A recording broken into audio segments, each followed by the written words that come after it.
Hello friend, good afternoon. I am Abbas Ali Barnagarwala here. मैं अब्बास अली बरनगरवाला आप सभी का हार्दिक अभिनंदन करता हूं, तहे दिल से इस्तकबाल करता हूं और ये बहुत ही सौभाग्य की बात है कि आज मेरे पिता के वतन बरनगर में मुझे बोलने का अवसर जैन पब्लिक स्कूल और उस परिवार ने मुझे आमंत्रित कर दिया। मैं विशेषतः शुक्रगुजार हूं आपके डायरेक्टर अंकित जी एवं principal sir Abhilash Gautam sir का कि उन्होंने मुझे इसके लिए आमंत्रित किया। मैं अपनी बात को शुरू करूं उसके पहले मैं आपको बहुत सारी चीजों से एक के बाद एक टच करते हुए अंत तक ले जाऊंगा। आप अपना कॉपी पेन तैयार रखना।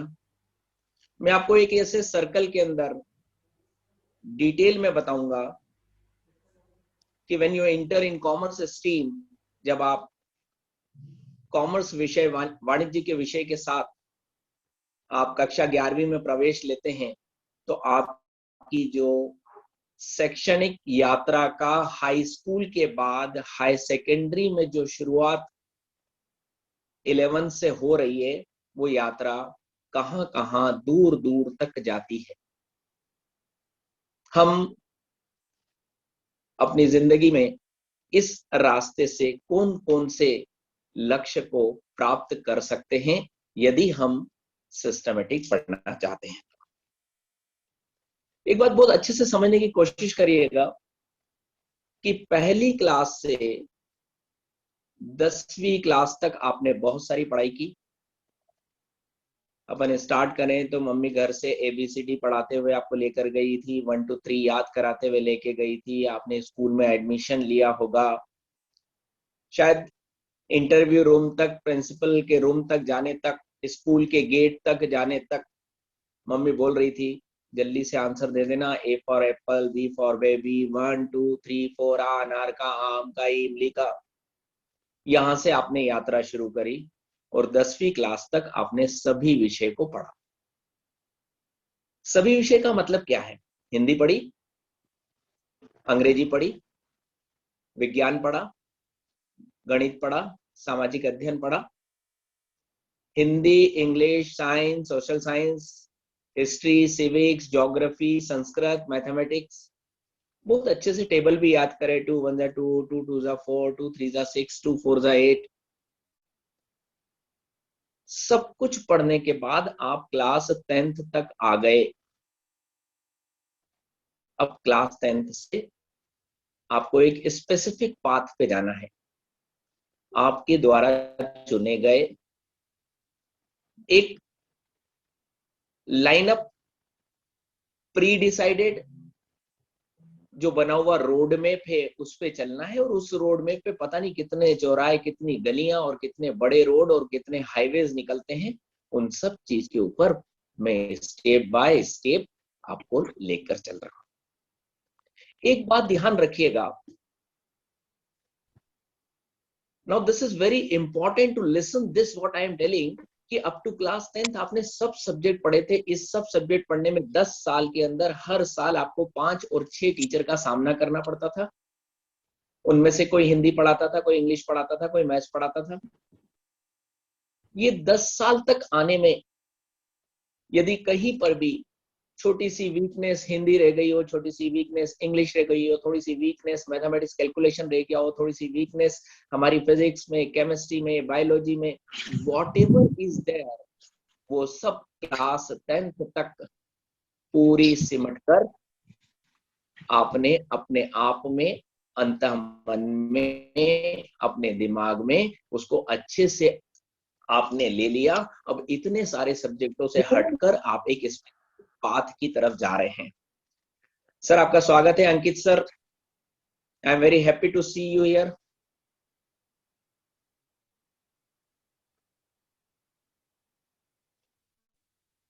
Thank you, sir. Thank you. Thank you. Please continue. Thank you. इस यात्रा में यदि एक आध सब्जेक्ट थोड़ा सा अच्छा आता हो, एक आध सब्जेक्ट कम आता हो, एट ऑल हम क्लास 10th पे आ गए और क्लास 10th को निकालकर आज क्लास 11th में आ गए और 11th में जाने के बाद हम एक स्पेसिफिक सब्जेक्ट कॉमर्स की तरफ अट्रैक्ट हुए और कॉमर्स की लाइन ले ली। अब ध्यान से सुनना जो मैं कहने जा रहा हूं, 10वीं तक यदि हिंदी पढ़ने में या लिखने में या बोलने में कोई प्रॉब्लम है तो 10 साल का इतिहास है, 10 साल के 10 से 15 टीचर है, मम्मी पापा है, परिवार है, ट्यूशन क्लास है, वॉट एवर। इंग्लिश पढ़ने में प्रॉब्लम है तो वॉट एवर, मैथ्स में प्रॉब्लम है तो वॉट एवर, कम रही कि ज्यादा रही, बहुत अच्छा आता है कि आप उसमें बहुत स्मार्ट है, सब कुछ मैं एडमिट करने के लिए तैयार हूं कि आप बहुत अच्छे भी है, एवरेज भी है और किसी में वीक भी है और किसी में मास्टर भी है। पर अब क्लास 11th की बात करें, आपने अपनी मर्जी से कॉमर्स सब्जेक्ट लिया है, आपने अपनी मर्जी से ये सिलेक्शन दिया है कि आई am very much interested in commerce stream और अब मैं इसी से अपनी पढ़ाई करूंगा। और इस क्लास 11th में आपके कॉमर्स विषय का जन्म हुआ है। जब आप 10वीं क्लास के अंदर आ गए तो मेरी बात को ध्यान से सुनना, 10 साल पढ़ने के 10 साल आपकी उम्र, नर्सरी और केजी पढ़ने की 2 साल की उम्र 12, उसके बाद केजी सेकंड पढ़ी हो तो 13, 3.5 साल की उम्र में आपको बिठाया हो तो अराउंड 16-17 ईयर्स की उम्र में आप क्लास 11th के अंदर दाखिला ले रहे हैं, आप क्लास 11th में आ रहे हैं। अब आप फुल्ली डेवलप बेबी है, आप अपना अच्छा और बुरा समझते हैं, आपने अपनी मर्जी से ये वाणिज्य का विषय चुना है, आपने अपनी मर्जी से कॉमर्स स्ट्रीम को चुना है और आज पहली बार क्लास 11th में अकाउंटेंसी, बिजनेस स्टडीज और इकोनॉमिक्स का जन्म हुआ है। हम जैसे टीचर पहली बार पढ़ाएंगे और आप जैसे स्टूडेंट इस सब्जेक्ट को पहली बार पढ़ेंगे और अब आप इतने बड़े हो चुके हो कि आज के बाद यदि कुछ भी गलती हुई है बेटे या कुछ भी कम पढ़ा है तो उसके लिए मेरे जैसा टीचर पढ़ाने वाला जिम्मेदार है या आप पढ़ने वाले जिम्मेदार है। क्यों कि अब हम बड़े हो गए हैं, हम क्लास 11th में आ गए हैं, अपनी मर्जी से कॉमर्स सब्जेक्ट लिया है तो अब कोई मम्मी पापा की गलती नहीं है, अब कोई स्कूल परिवार मैनेजमेंट की गलती नहीं है। अब गलती होगी तो मेरे जैसे कॉमर्स के टीचर की या आप जैसे पढ़ने वाले स्टूडेंट की, क्योंकि या तो आपने पढ़ा नहीं या मैंने पढ़ाया नहीं, और मैंने पढ़ाया नहीं तो आपने पूछा नहीं, और आपने पढ़ा नहीं तो मैंने रिजल्ट से आपको बार बार आगाह किया, तो अब आप जिम्मेदार स्टूडेंट बन गए हैं और क्लास 11 की मेरी दुनिया में, कॉमर्स की दुनिया में आप सबका स्वागत है। क्लास 11th में आपने करियर बनाने की शुरुआत की है। मेरे एक मेंटर थे, वो बड़ी अच्छी सी स्टोरी सुनाते थे करियर क्या है। उन्होंने कहा 2 दोस्त थे, दोनों साथ में नर्सरी से 12वीं तक पढ़े, दोनों ने 11वीं में आके बायोलॉजी सब्जेक्ट लिया, दोनों ने डॉक्टर बनने का सपना देखा, दोनों पढ़ने में बहुत अच्छे थे, दोनों बहुत अच्छे नंबरों से 10वीं पास हुए, दोनों बहुत अच्छे नंबरों से 12th में पास हुए, दोनों ने मेडिकल की एग्जाम दी। ध्यान से सुनना, दोनों ने मेडिकल की एग्जाम दी, दोनों मेडिकल की एग्जाम में सिलेक्ट हुए,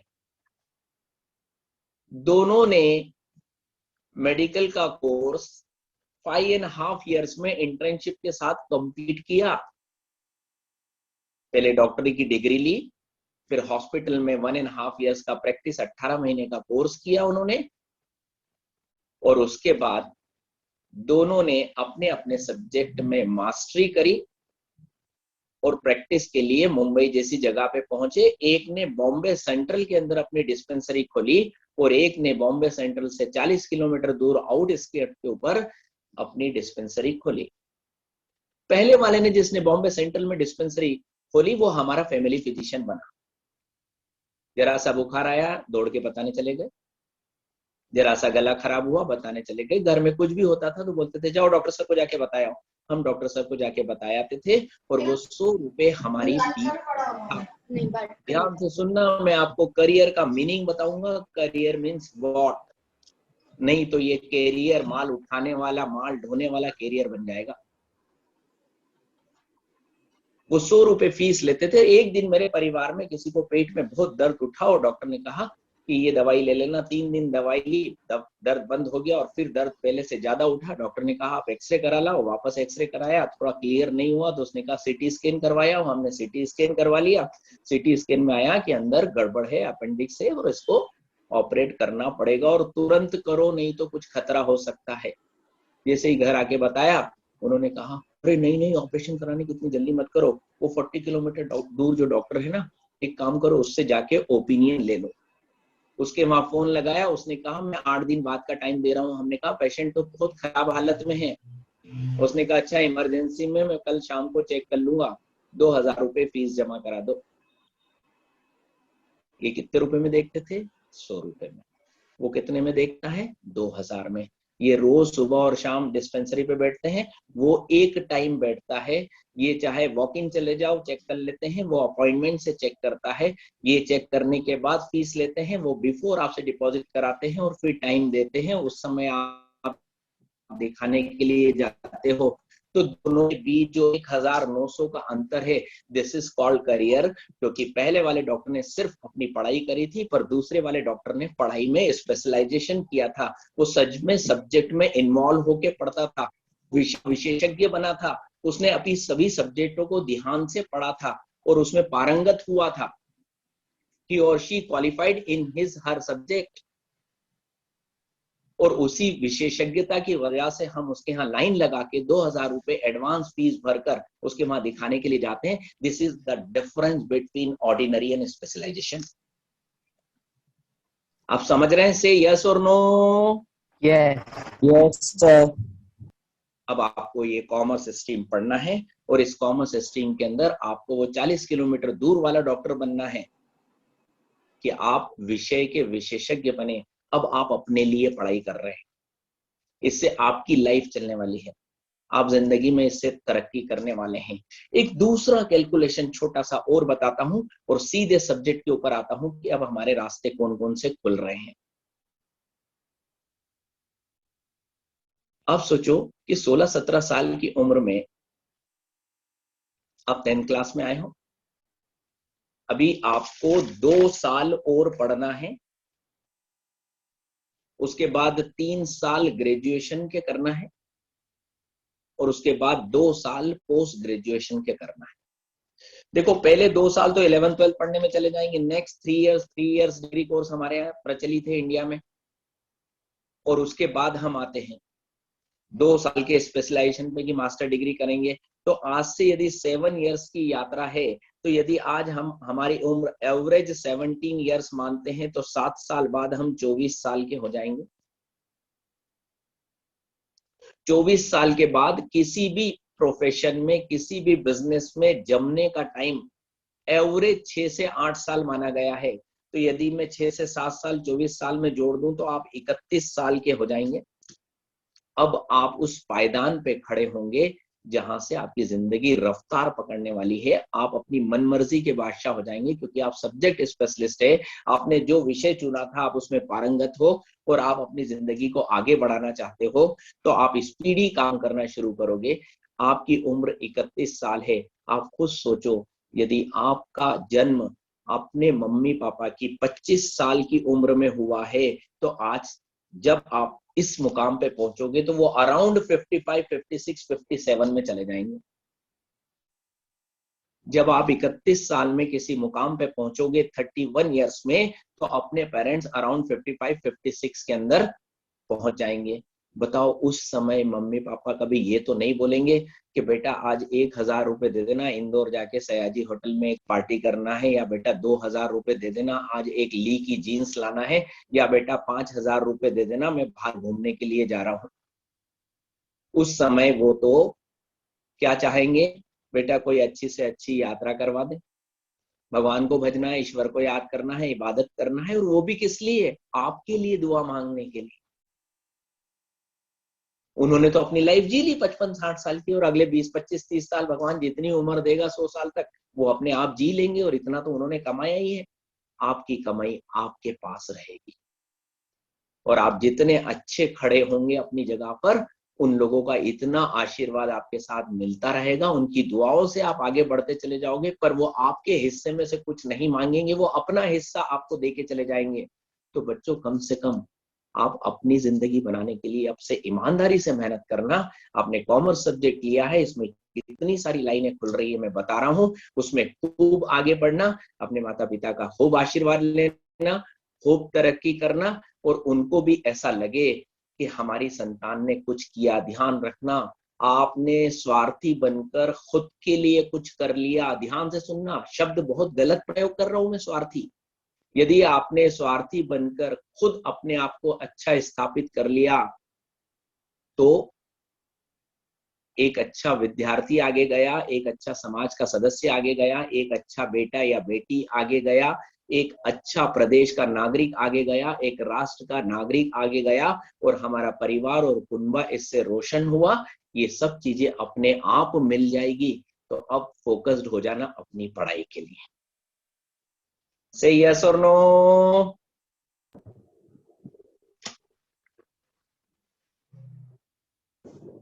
से यस और नो?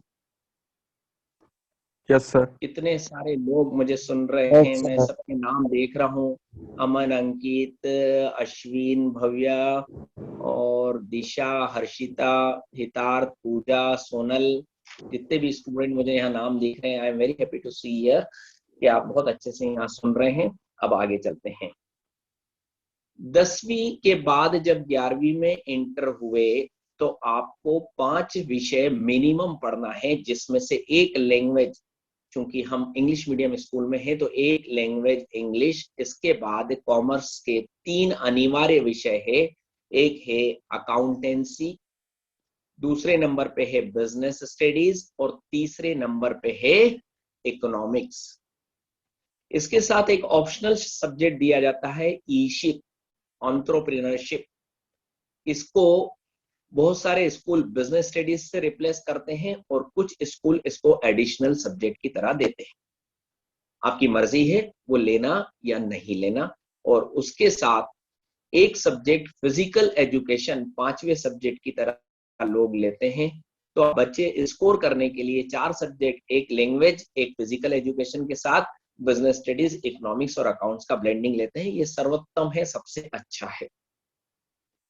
पर यदि स्कूल में फैसिलिटी हो तो आप एंटरप्रेन्योरशिप भी ले सकते हैं। उसके अलावा आप C++ भी ले सकते हैं, और मीडिया भी ले सकते हैं। ये एडिशनल सब्जेक्ट है अलग से देने के लिए, जो स्कूल प्रोवाइड करता है उसमें से एक आप अपने लिए सुनिश्चित कर सकते हैं। राइट? जब आप 12वीं करके निकलते हैं, अब आप नोट करना शुरू करो अपनी कॉपी में। आप 12वीं करके निकलते हो तो आप पहले 10वीं पास करने के बाद 2 साल 11th और 12th पढ़ोगे, और उसके बाद 3 साल फर्स्ट ईयर, सेकेंड ईयर और फाइनल थर्ड ईयर पढ़ोगे। 11th 12th के बाद 3 साल का ग्रेजुएशन होता है। 11th 12th के बाद 3 साल का ग्रेजुएशन होता है। इसको इंडिया में 3YDC बोलते हैं। 3YDC का मतलब होता है 3 इयर्स डिग्री कोर्स। इस 3 इयर्स डिग्री कोर्स में जब आप यूनिवर्सिटी में जाते हैं, तो यूनिवर्सिटी आपको, कॉमर्स वालों को, एक ऑफर करता है बीकॉम। ध्यान से सुनना, बहुत सारी चीजें बोलूंगा मैं इसमें। हमारे जमाने में बीकॉम प्लेन और सिंपल होता था। बीकॉम मीन्स बीकॉम ही होता था, उसके साथ कोई चॉइस नहीं होती थी, अपने द्वारा कोई सिलेक्शन नहीं होता था।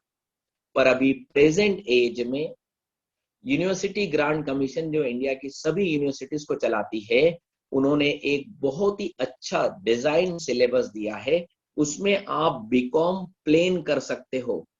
कौन सा कर सकते हो? BCom plain. मैं एक एक के बारे में बोलूंगा। दूसरे नंबर पे आप बीकॉम मैनेजमेंट कर सकते हो।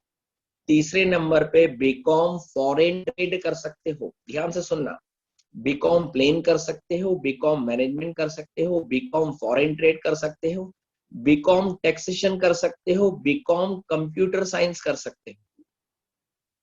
मैंने 5 पॉइंट बोले हैं: BCom plain, BCom management, BCom foreign trade, BCom taxation, BCom computer science, और एक और होता है, उसे बोलते हैं हम BCom honours. Sir, what's the fundamental difference between this all? Sir, आधारभूत अंतर क्या है? ध्यान से सुनना। इस पूरे बीकॉम के अंदर सभी सब्जेक्ट कॉमन होते हैं, चाहे प्लेन करो, चाहे मैनेजमेंट करो, फॉरेन ट्रेड करो, टैक्स करो, कंप्यूटर करो, ऑनर्स करो, पर इसमें 2 सब्जेक्ट स्पेशलाइजेशन के रखे गए हैं। यदि आपको 9 पेपर देना है तो इसमें से 7 पेपर कॉमन होंगे। ये मैं आपको बाद में बताऊंगा कि हिंदी, इंग्लिश और आधार पाठ्यक्रम ये अलग से जोड़े गए हैं, इसके ऊपर भी अपन 1 मिनट चर्चा करेंगे। पर जितने भी इसमें सिलेबस में जितने भी सब्जेक्ट रखे गए हैं बीकॉम में, वो सब एक जैसे रखे गए हैं। बीकॉम प्लेन के अंदर इकोनॉमिक्स रखा गया है, मैनेजमेंट के अंदर मैनेजमेंट के 2 सब्जेक्ट रखे गए हैं, फॉरेन ट्रेड में इंटरनेशनल बिजनेस और डोमेस्टिक बिजनेस 2 अलग अलग रखे गए हैं, टैक्सेशन में डायरेक्ट और इनडायरेक्ट टैक्स अलग अलग रखा गया है, कंप्यूटर के अंदर हार्डवेयर और सॉफ्टवेयर अलग रखे गए। मतलब बाकी सब्जेक्ट आपके एक जैसे ही रहेंगे, पर स्पेशलाइजेशन में आपके 2 सब्जेक्ट रहेंगे। यदि आपने टैक्सेशन लिया है तो डायरेक्ट और इनडायरेक्ट टैक्स पढ़ोगे, कंप्यूटर लिया है तो हार्डवेयर और सॉफ्टवेयर के 2 पेपर पढ़ोगे, मैनेजमेंट लिया है तो मैनेजमेंट के 2 सब्जेक्ट अलग से पढ़ोगे, बीकॉम प्लेन लिया है तो आप इकोनॉमिक्स ग्रुप पढ़ोगे, और बीकॉम ऑनर्स लिया है उसको अपन 1 मिनट बाद बात करते हैं। सर हमें इसमें से बीकॉम कौन सा करना चाहिए? जनरली जो बच्चे CS ICW के एग्जाम के लिए जाते हैं, जिसको मैं 2 मिनट बाद एक्सप्लेन करूंगा, वो लोग बीकॉम प्लेन ले लेते हैं। जिन लोगों का अभी से फिक्स टारगेट है कि मुझे MBA ही करना है, तो वो लोग बीकॉम मैनेजमेंट या फॉरेन ट्रेड ले लेते हैं। क्यों? कि ये दोनों, एक इंटरनेशनल बिजनेस है, एक डोमेस्टिक बिजनेस। हालांकि दोनों में मिक्स सब्जेक्ट पढ़ाए जाते हैं, जिसको हम स्पेशलाइजेशन की डिटेल में डिफाइन करेंगे।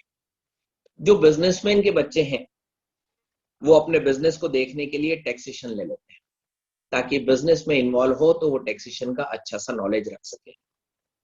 वो लड़कियां जो कंप्यूटर में कोई ना कोई करियर बनाना चाहती है आगे, और उसी में कुछ स्पेशलाइजेशन आगे करना चाहती है, तो वो लोग कंप्यूटर ले लेते हैं। कंप्यूटर एक ऐसा सब्जेक्ट है, चाहे लड़का ले कि चाहे लड़की ले, सबके लिए समान है। क्योंकि कंप्यूटराइजेशन कितना बड़ा है वो पिछले 1-1.5 साल में आपने पेंडेमिक में देख लिया होगा कि बिना इलेक्ट्रॉनिक मीडिया के हम कैसे आगे बढ़ेंगे, बहुत मुश्किल है। सबको सीखना पड़ेगा। बैंक के उस पे जा रही है, LIC उसमें जा रहे हैं, जितने भी आपके करस्पॉन्डेंस होते हैं वो सब उसी के ऊपर जा रहे हैं। उसके अलावा तरह तरह के सॉफ्टवेयर आ गए हैं, आप माल खरीदने बेचने के लिए ऑनलाइन जा रहे हैं, सभी कुछ कंप्यूटर के थ्रू होने लग गया है। इसलिए इसका इंपॉर्टेंस प्रेजेंट एज में पहले से और ज्यादा बढ़ गया है। बीकॉम ऑनर्स एक स्पेशलाइजेशन वाली डिग्री है, जिसका कद थोड़ा सा ऊंचा है। इन सभी 5 के अंदर ये है कि साल में 1 एग्जाम होती है और 3 साल की 3 एग्जाम होती है। पर यदि बीकॉम ऑनर्स लोगे तो 3 साल में 6 एग्जाम होंगे, क्योंकि यहाँ सेमेस्टर सिस्टम है और यहाँ एवरी 6 मंथ आपके सब्जेक्ट बदल जाएंगे। पर ये सभी 3 साल के कोर्स है। सेकंड नंबर के ऊपर इसी में एक आता है BBA। BBA भी 3 साल का ही कोर्स है। BBA भी एक सिंपल BBA होता है और BBA इन फॉरेन ट्रेड होता है। जिन लोगों को इंटरनेशनल बिजनेस में जाना है तो वो लोग BBA फॉरेन ट्रेड लेते हैं। इतना बोलने के बाद एक बात समझ लेना, यदि आपको MBA करना है तो कोई जरूरी नहीं है कि आप मैनेजमेंट से ही पढ़े या फॉरेन ट्रेड से ही पढ़े, क्योंकि MBA में जाने के लिए सिंपल सा बोला है, ग्रेजुएशन फ्रॉम एनी डिसिप्लिन। ध्यान से सुनना, यदि आपको MBA करना है तो MBA के लिए आप BA करके भी MBA कर सकते हो, आप MBBS डॉक्टर कर बनने के बाद भी MBA कर सकते हो, आप इंजीनियरिंग करने के बाद भी MBA कर सकते हो। MBA के लिए सिंपल कहा है, क्या बीकॉम हो कि BBA हो कि BSc हो, MBBS कर रखा हो कि बैचलर ऑफ इंजीनियरिंग कर रखा हो, whatever, graduation from any discipline, सिर्फ ग्रेजुएशन आपने कर रखा है तो आप MBA में जा सकते हो।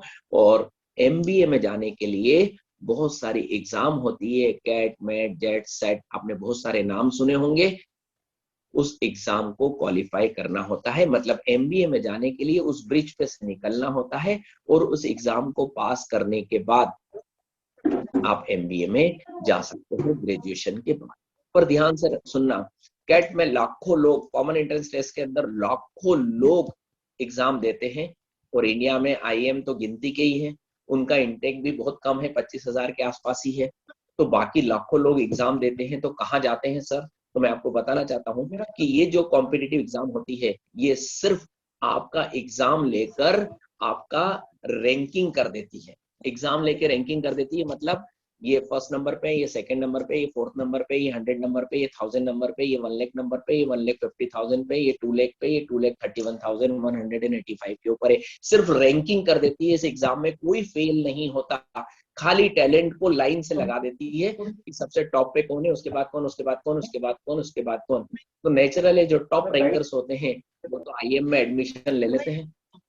बाकी लोगों के लिए इंडिया में 2,500 से ज्यादा प्राइवेट यूनिवर्सिटीज है, उनकी भी अच्छी खासी रैंकिंग है। वो लोग इस रैंक को देखकर अपने यहाँ बच्चों को एडमिशन दे देते हैं। Is it? सर एक कोई माइक चालू है, प्लीज बंद कर दीजिएगा बीच में। जिसपे जैन पब्लिक स्कूल लिखा है वो माइक चालू है, प्लीज। कहने का मतलब ये है कि यदि आप उस एग्जाम को देने के बाद आपका रैंक चाहे जो भी आए, आप स्टार्टिंग रैंक वाले हैं तो नेचुरली आप इंडिया के टॉप लेवल आईएम्स में जाएंगे, और उसके बाद भी यदि आपका रैंक अच्छा है तो बहुत सारी प्राइवेट यूनिवर्सिटियां काम करती है। बॉम्बे, दिल्ली, कलकत्ता, मद्रास, बेंगलोर, पूना, यहाँ पर ढेर सारी यूनिवर्सिटीज है जो आपको एडमिशन देने के लिए तैयार रहती है इस रैंकिंग को लेने के लिए। और इसके अलावा यदि आपने ये एग्जाम नहीं भी दी है तो भी आप इनके खुद के अलग से टेस्ट होते हैं।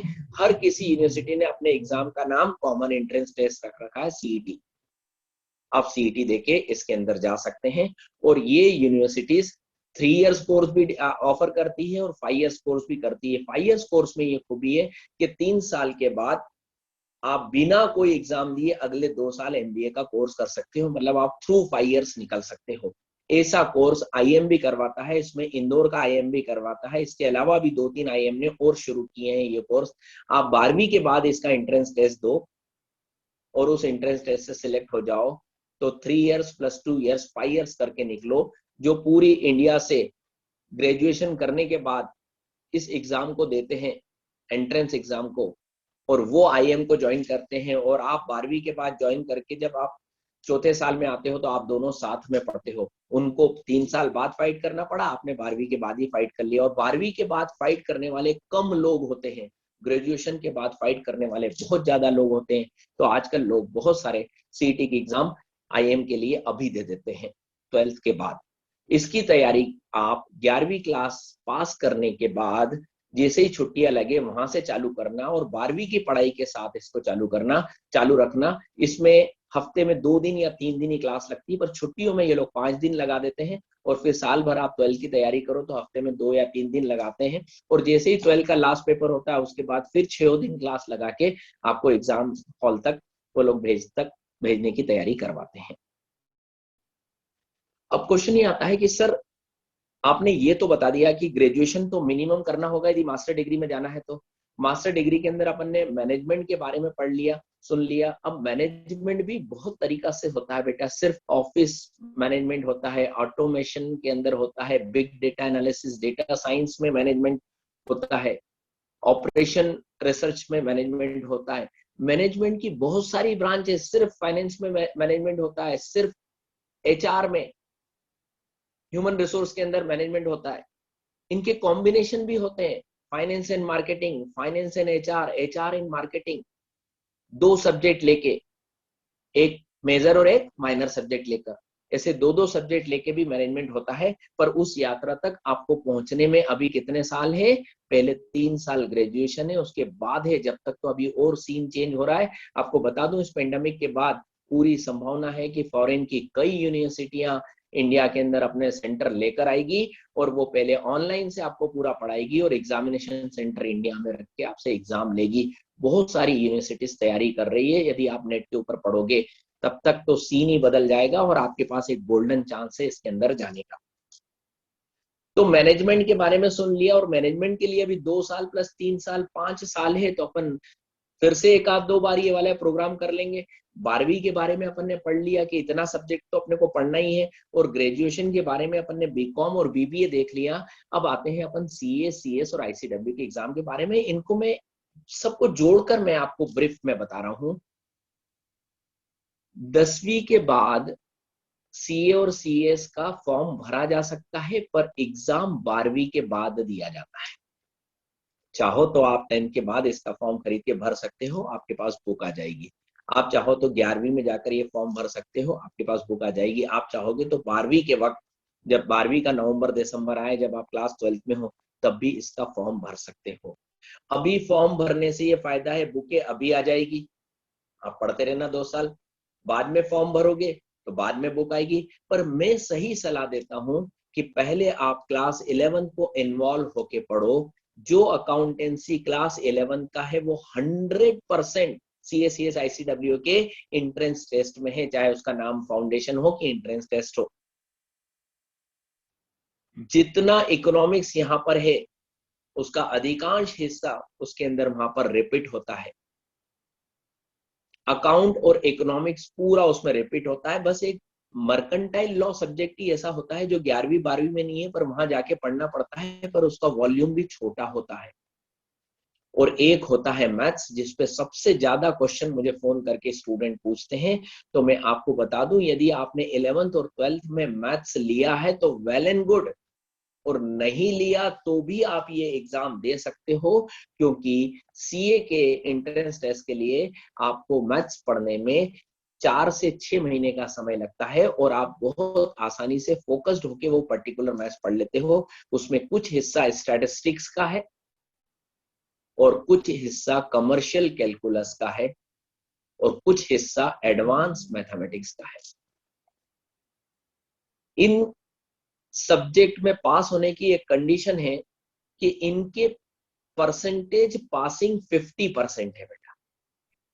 यदि 400 नंबर के 4 पेपर होते हैं तो आपको पास होने के लिए मिनिमम 200 लाना है। पर ध्यान से सुन लेना, इनकी कंडीशन ये है कि हर पेपर में मिनिमम 30% मार्क्स लाना है और एग्रीगेट 50% लाना है। मतलब आप एक पेपर में 100 में से 30 लाए तो आप पास हो। दूसरे पेपर में भी 100 में से 40 लाए, 50% तो है ही नहीं है, पर आप पास हो। पर जब चारों पेपर का जोड़ा जाए तो 400 में से 200 होना चाहिए। मतलब मिनिमम 30% होना चाहिए और एग्रीगेट 50% होना चाहिए। यदि आप 3 पेपर में 30 30 30 90 ही लेकर आए, तो अब चौथा पेपर 100 में से 100 भी लिया होगे तो आपके नंबर 190 होंगे, आप फेल होंगे। पर आप पहले पेपर में 40 40 40 लेकर आए तो आपके 50% नहीं है। 3 पेपर में 120 नंबर लेकर आए और चौथे पेपर में 100 में से 100 ले आए, तो आपका टोटल हो गया 400 में से 220, आप पास हो गए। उनका कहना पड़ता है इंडिविजुअल मार्क्स 30% से नीचे नहीं जाना चाहिए, पर चारों सब्जेक्ट के मार्क्स जोड़े तो वो 50% से नीचे नहीं जाना चाहिए। इसलिए मैं बच्चों को बताता हूँ 400 में से 200 नंबर पास है और 400 में से 199 फेल है। समझ में आया? सही है सर? नो? Yes sir. मैंने सर से आज सुबह मॉर्निंग में बात किया था कि एक बार मैं स्पेसिफिकली सिर्फ सीए और सीएस के ऊपर फोकस्ड होके एक पर्टिकुलरली लेक्चर दूंगा, क्योंकि वो खुद इंडिविजुअल 1 घंटे से 1.25 घंटे का लेक्चर होता है। ठीक है? और सर मैं उसके साथ एक टॉक शो में institute of chartered accountancy of India से भी एक स्पोक्स पर्सन यहाँ पर बुला दूंगा आपके लिए, तो जो एक क्वेश्चन आंसर सेशन के साथ बच्चों को बहुत अच्छी तरीके से गाइड करेगा। वो एक एक चीज बताएगा कि ये 4 सब्जेक्ट है, ये कम्युनिकेशन, ये इंग्लिश है, इस पेपर का पेटेंट ऐसा होगा, इसकी पढ़ाई में इतना समय लगता है। अभी 1 सवा घंटा सिर्फ सीएस बोलने में चला जाएगा यदि मैं स्टार्ट करूंगा। अब अपने को फायदा ये है कि क्लास 12th में आकर हमको ये फॉर्म भर देना चाहिए, सीएसीएस आईसीडब्ल्यू करना हो तो, और उसकी पढ़ाई 11th प्लस 12th की चालू हो जाती है। और जैसे ही 12th का एग्जाम खत्म होगा उसके बाद आप पूरी तरह से फोकस्ड होके यूनिवर्सिटी में एडमिशन भी ले लें, क्योंकि यूनिवर्सिटी 1+1 परमिट करती है सिर्फ प्रोफेशनल कोर्स के लिए। यदि आप यूनिवर्सिटी में एडमिशन लेने के साथ बीकॉम के साथ सीए कर सकते हो, बीकॉम के साथ सीएस कर सकते हो, बीकॉम के साथ आईसीडब्ल्यूए कर सकते हो, क्योंकि बीकॉम जो है वो यूनिवर्सिटी से चलने वाली एक ट्रेडिशनल डिग्री है और ये एक एडिशनल प्रोफेशनल डिग्री है, तो ये दोनों साथ में चल सकती है। यूनिवर्सिटी में 2 डिग्री एक साथ कभी नहीं चलती यूनिवर्सिटी की, पर ये एक प्रोफेशनल एक ट्रेडिशनल है, इसलिए ये दोनों साथ में चल सकती है। आप जब बीकॉम फर्स्ट ईयर के अंदर अक्टूबर नवंबर में पहुंचोगे, तब पहली बार आप एंट्रेंस टेस्ट दोगे 12वीं के बाद, क्योंकि नए रूल्स के हिसाब से आप मार्च अप्रैल के अंदर आप 12th बोर्ड का एग्जाम दोगे, आपका रिजल्ट अप्रैल मई में आएगा, पास का मार्कशीट आप बोर्ड को भेजोगे, उसके बाद पहली एग्जाम आपकी नवंबर में ही आएगी, अक्टूबर एंड या नवंबर फर्स्ट वीक में। अच्छा, इन लोगों ने इसके डे एंड डेट्स भी फिक्स कर दी है कि हर साल ये नवंबर में एग्जाम होगी। इस एग्जाम में यदि आप पास हो गए तो बीकॉम के साथ उसका भी अगला स्टेप पढ़ना शुरू कर दोगे, पर इसके अंदर फेल हो गए तो कोई घबराने की जरूरत नहीं है। एवरी 6 मंथ ये एग्जाम होगी और आपको बार बार फॉर्म नहीं भरना होगा, सिर्फ एग्जाम फॉर्म भरना होगा और आप वापस 6 महीने बाद एग्जाम दे सकते हो। जब आप ग्रेजुएशन के 3 साल करते हो बच्चों, तो उसी दौरान आपका सीए और सीएस भी चलता रहेगा। उस दौरान आप फर्स्ट ग्रुप के 2 पेपर, फर्स्ट ग्रुप के 2 पार्ट और सेकंड ग्रुप के ऐसे 2 पार्ट आप अपने अलग अलग एक साथ कर सकते हो। कैसे बताना चाहूंगा कि इंटरमीडिएट के अंदर फर्स्ट एंड सेकंड ग्रुप है और फाइनल में फर्स्ट एंड सेकंड ग्रुप है। ये ग्रुप आप एक एक करके क्लियर कर सकते हो, पर पूरा ग्रुप एक साथ पास होगा। एक ग्रुप में 4 पेपर है तो चारों में 50% मार्क्स लाके आपको पास होना होगा। यदि एक के अंदर 40 आए तो चल जाएगा, दूसरे में 60 लिया तो भी पास हो जाओगे, क्योंकि एग्रीगेट 50% होना चाहिए उस ग्रुप में।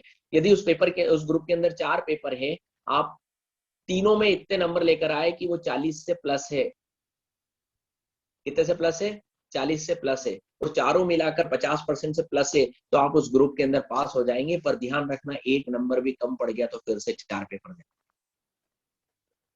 पूरा ग्रुप पास होता है। ठीक है, तो अपन इसको डिटेल में बाद में और देखेंगे।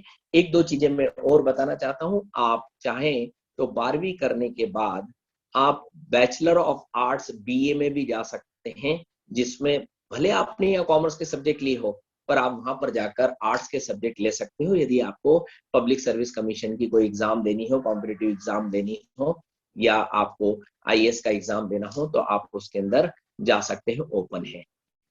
साइंस वाला कॉमर्स में आ सकता है, पर कॉमर्स वाला बेटा साइंस में नहीं जा सकता, ये पक्का समझ लीजिए अच्छी तरीके से। आप 12वीं के बाद लॉ में भी जा सकते हैं। आजकल बीकॉम एलएलबी भी आ गया है, बीबीए एलएलबी भी आ गया है। ये इंटीग्रेटेड कोर्स कर दिए हैं, 5 इयर्स में 3 साल ये करके 2 साल वो कर लो, या 4 साल का कोर्स ये भी आ गया है। आप इसको भी बहुत आसानी से कर सकते हो। इन सब के साथ what ever business with your father, कोई सा भी आपके फादर के साथ कोई बिजनेस हो, जैसे कि बिजनेस के बारे में मैं बात करूं कि आप खेती गृहस्थी का काम करते हो, कि कोई व्यापार करते हो, हार्डवेयर रंग पेंट की दुकान है, या एग्रीको टूल की दुकान है, या खाद बीज का काम करते हैं, या सीमेंट का काम करते हैं, या बिल्डिंग मटेरियल का काम करते हैं, या आपके पास C&F है, या आप रेडीमेड का काम करते हो, चाहे जो भी काम करते हो, यदि आप कॉमर्स पढ़कर उस फील्ड में जाते हैं, तो डेफिनेटली आप उसके अंदर कुछ चेंजेस लेकर आएंगे और वो आपकी पढ़ाई ही वहां पर बोलेगी। मैं एक छोटा सा ये भी बताना चाहता हूं बेटा कि पढ़ाई पढ़ाई ही होती है, पढ़ाई से कहीं भी जाया जा सकता है। आप इस पढ़ाई के भरोसे जिंदगी के कई रास्ते खोल सकते हो। मुझे बड़ा अच्छा लगेगा मैं आपको बताऊं कि मेरी बिटिया ने इंजीनियरिंग किया है। उसने 12वीं तक, आप सोच नहीं सकते, उसने एमपी बोर्ड से पढ़ा है मेरे बच्चे ने, और उसने इलेक्ट्रॉनिक एंड कम्युनिकेशन में इंदौर से इंजीनियरिंग किया, और उसने कॉम्पिटिटिव एग्जाम दी। और मुझे बड़ा अच्छा लगता है आपको बताने के लिए कि उसने इस एग्जाम को इतने अच्छी तरीके से पास किया कि उसको अमेरिका में न्यूयॉर्क यूनिवर्सिटी से एडमिशन मिला, जो अपने आप को #1 लिखती है। #1 का मतलब है वो दुनिया की नंबर 1 की यूनिवर्सिटी है, न्यूयॉर्क यूनिवर्सिटी, जहां से उसने अपना मास्टर डिग्री कंप्लीट किया। क्या कंप्लीट किया उसने? मास्टर डिग्री कंप्लीट किया। और उसने अभी पिछले साल का रिजल्ट ऑल सब्जेक्ट 100% मार्क्स देकर बड़नगर वाला नाम वहां पर लिख दिया है। उसने टोटल फाइनल 96% से किया और उसका स्पेशलाइजेशन था data science, data analysis, business analysis, जो अभी दुनिया में नंबर 1 चल रहा है, आपने सुना होगा डेटा साइंस। और सिर्फ पढ़ाई से ही ये किला जीता जा सकता है। इस डिग्री के लिए आपको खूब ताकत से मन लगा के पढ़ाई करना चाहिए। उसके बाद मेरा बेटा भी very much interested in the foreign education. उसको साइंस पढ़ना था, बायोलॉजी, माइक्रोबायोलॉजी, लाइफ साइंस पढ़ना था, और उसका लंदन के अंदर एडमिशन हो गया और प्रेजेंटली वो लंदन में पढ़ रहा है। बेटा, ये सब पढ़ाई के नतीजे हैं।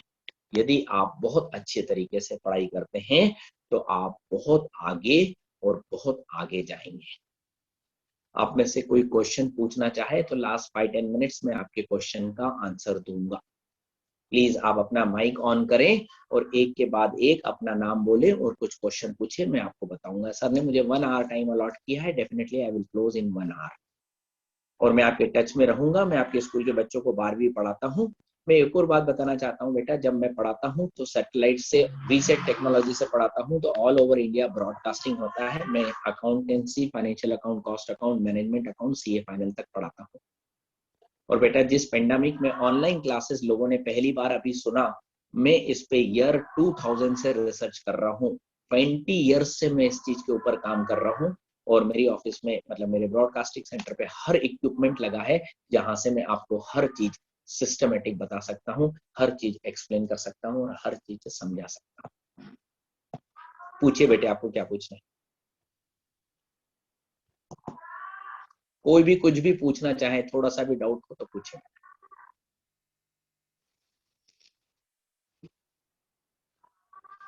Over to you sir. Thank you very much all of you. आपने इतने अच्छे से मुझे ध्यान से सुना। आपका कोई भी क्वेश्चन हो तो मैं सुनूंगा, जब तक मैं सर को माइक हैंड ओवर कर रहा हूँ।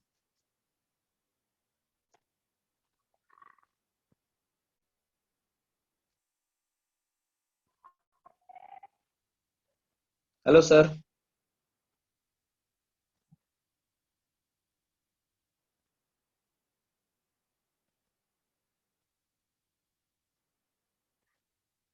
बच्चों, जब तक सर ज्वाइन करे आप कुछ भी पूछ सकते हैं, जो भी आपको पूछना हो।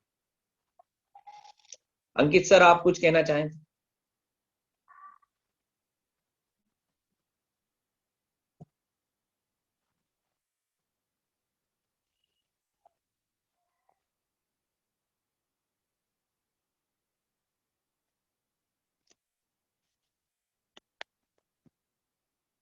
Hello sir.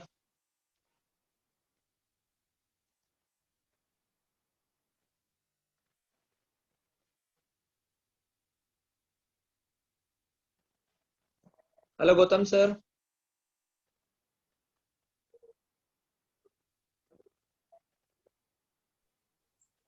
सर, कुछ बच्चों ने कॉमर्स के साथ फैशन डिजाइनिंग के बारे में बात करी थी मेरे से, तो थोड़ा सा फैशन डिजाइनिंग के बारे में। यस, फैशन डिजाइनिंग के लिए आफ्टर 12th आपके पास बहुत सारी प्राइवेट यूनिवर्सिटियां हैं, और इन यूनिवर्सिटी ने कुछ प्रोफेशनल के लिए स्पेशली टारगेट करा है रेडीमेड गारमेंट्स बिजनेस को और एक्सपोर्ट इंपोर्ट बिजनेस को, जिसके अंदर आप एक कंट्री की लाइफ स्टाइल को दूसरी कंट्री की लाइफ स्टाइल के अंदर आप कैसे भेज सकते हो और उसको कैसे प्लान कर सकते हो। इसके लिए इंदौर में भी 1-2 यूनिवर्सिटी काम कर रही है, और एक बड़ी यूनिवर्सिटी की लिस्ट है जिसको मैं सर को भेजूंगा, फैशन डिजाइनिंग वाले, उसके अंदर देखें। ये भी बेटा 3 साल का कोर्स है। इस 3 साल के कोर्स के अंदर जो दुनिया का ट्रेंड कैसे टर्न लिया है पिछले 5-5 सालों के ब्लॉक में, 10-10 सालों के ब्लॉक के अंदर, जैसे आपने देखा होगा कि एक जमाने में अमिताभ बच्चन के बेल बॉटम का फैशन आया था, फिर एकदम से जीन्स का फैशन आ गया, फिर वैसे ही लेडीज ड्रेसेस के अंदर कंटिन्यूस चेंज आता है। तो ये ट्रेंड किस तरह से मार्केट को टर्न करता है, इसकी स्टडी कराई जाती है, और उसके बाद इस ट्रेंड एनालिसिस को कैसे लिया जाता है, इसकी स्टडी कराई जाती है, और उसके बाद तरह तरह के graphics banana through a computer और मैनुअल दोनों इस कोर्स के अंदर सिखाया जाता है। ये डिग्री कोर्स भी यूनिवर्सिटी ग्रांट कमीशन द्वारा अप्रूव्ड होते हैं। इस कोर्स को करने के बाद आप मास्टर डिग्री भी कर सकते हो और इसके बाद पीएचडी भी कर सकते हो।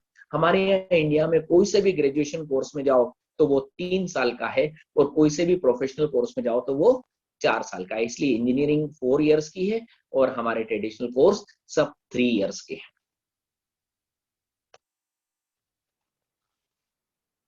Yes please, over to you sir.